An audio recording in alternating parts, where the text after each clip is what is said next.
The financial sector is a service sector for the economy. You need finance for obviously day-to-day transactions. You need finance for investment.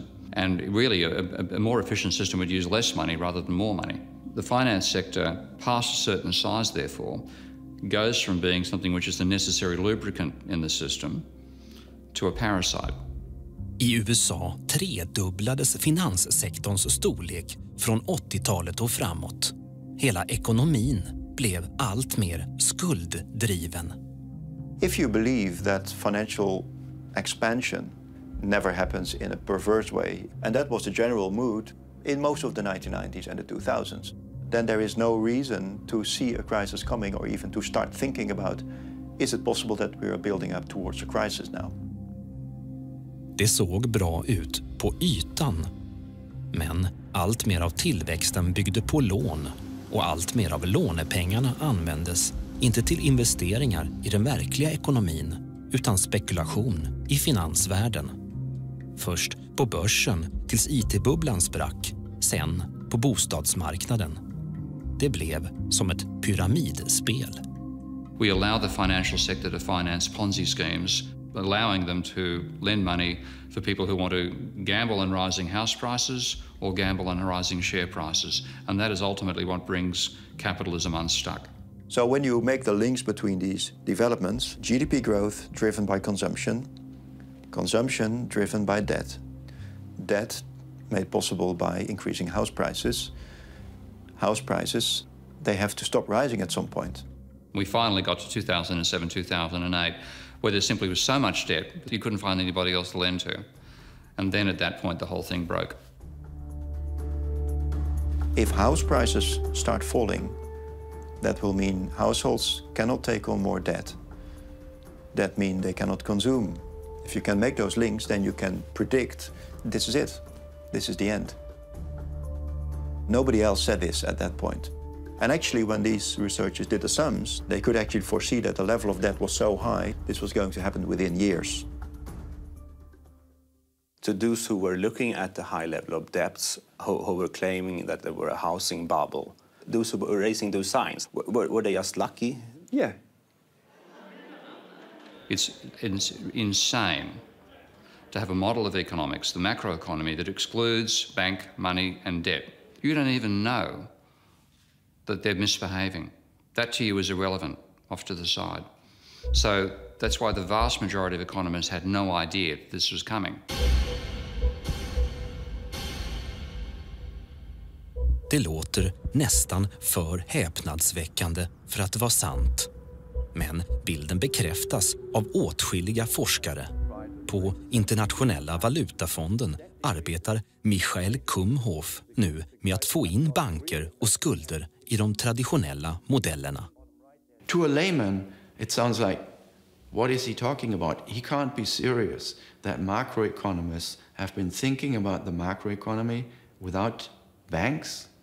But that is exactly what has been happening over the last 30 years. Anything to do with banks was fringe activity.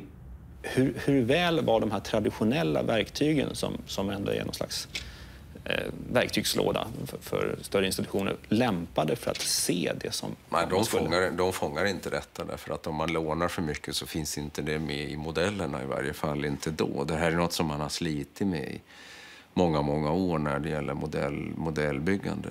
Nej, det finns många modeller. Riksbanken också har använt sig av modeller som inte har haft med kreditgivningen som en komponent. The way macroeconomists have traditionally thought about banks is as intermediaries, right?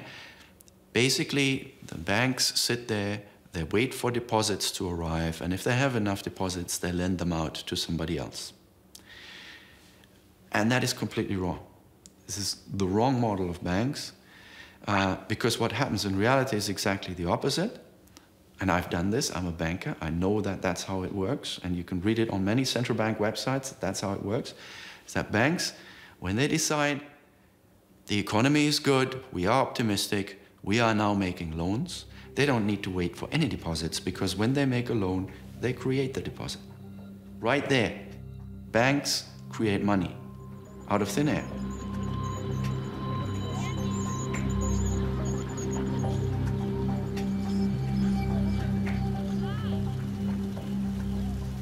Berlin har Institute for New Economic Thinking kallat till sin 3:e konferens sedan finanskrisen bröt ut. En av initiativtagarna är mångmiljardären och före detta valutaspekulanten George Soros, numera starkt kritisk till de globala finansmarknaderna. En annan är Nobelpristagaren och förre chefsekonomen på Världsbanken, Joseph Stiglitz. The set of, I would call, flawed economic doctrines were at the core of creating the crisis. The notion that markets were self-regulating, that you could just trust the market to be stable, efficient, was widely spread in Europe and America, and had, let me make this very clear, had no theoretical justification. That is to say, there were some very, very simple models in which it was true. A set of assumptions which, if you thought about it for 1 minute, you would say that's absurd. Det är som om finanskrisen förlöst en slags uppdämd kritik mot de teorier som dominerat inom ekonomivetenskapen. Inte minst när det gäller hur den växande bank- och finanssektorn egentligen fungerar och påverkar hela ekonomin. Flawed economics were at the center of the crisis. I think it's nonsense. Because? I think it's just crazy to start talking about getting rid of neoclassical economics. At least we got to have something else on the table.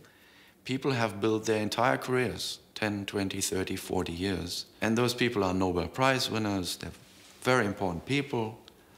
And I do not expect that people like that are just from one day to the next going to give that view up.